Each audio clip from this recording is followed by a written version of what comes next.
Nanawagan si Pangulong Aquino na maglatag ng mga hakbang upang gawing institusyon ang sistema ng pagbaka sa korupsyon.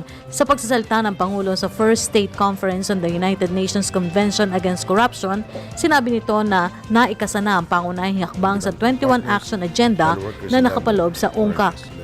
It is fair to say, however, that there is no gulf between my agenda and the public's collective desire to curb corruption, to end the vicious cycle of self-centeredness, secrecy, and apathy, and to replace it with a virtuous cycle, where the government truly works for its people, allowing the people to know that true public service is not only possible, but eminently doable.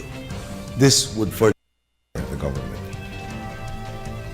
This was our people's collective cry during the 2010 elections, when they voted for the idea behind our campaign for the presidency, which was, simply put, kung walang corrupt, walang mahirap.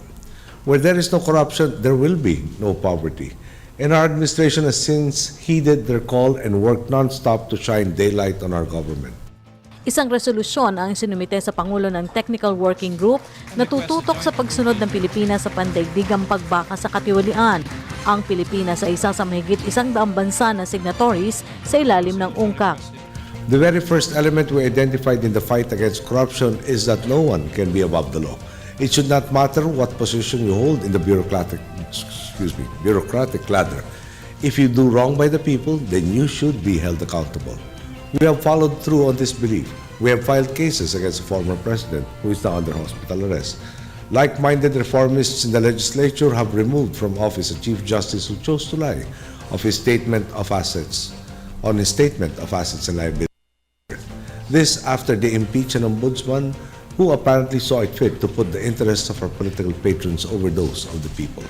Ikinalugod naman ni Ombudsman Conchita Carpio Morales ang pagbuti ng sitwasyon ng bansa mula sa International Transparency Index dahil sa reforma.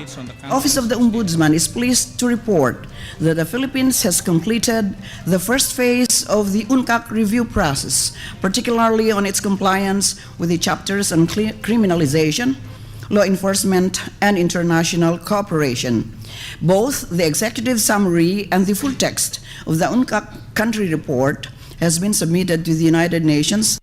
Gagamit naman ng makabagong teknolohiya ang Korte Suprema para mabilis ang pagresolba sa mga kaso sa ilalim ng e-court. This is just one illustration of how technology can be harnessed as an anti-corruption tool. The e-courts are currently in place in Quezon City, Mr. Speaker, and are targeted to be further rolled out by mid-2014 in other locations.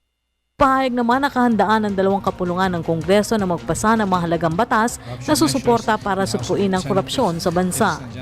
This is the first time where the President, the Speaker of the House, the Senate President, the Chief Justice, and the Ombudsman were present. All the top officials of the government are here. It only signifies two things in my mind. First, the sincerity, the recognition of the sincerity of the President in pursuing the anti-corruption agenda, the credibility of the President's program for good governance, and second, the credibility or fear on Chief Carpio Morales. That's why we're all here. Para sa Telebisyon ng Bayan, Ignacio. At yan po naman ang naging pahayag ng ating Pangulo kaugnay sa kanyang pagdalo sa United Nations Convention Against Corruption.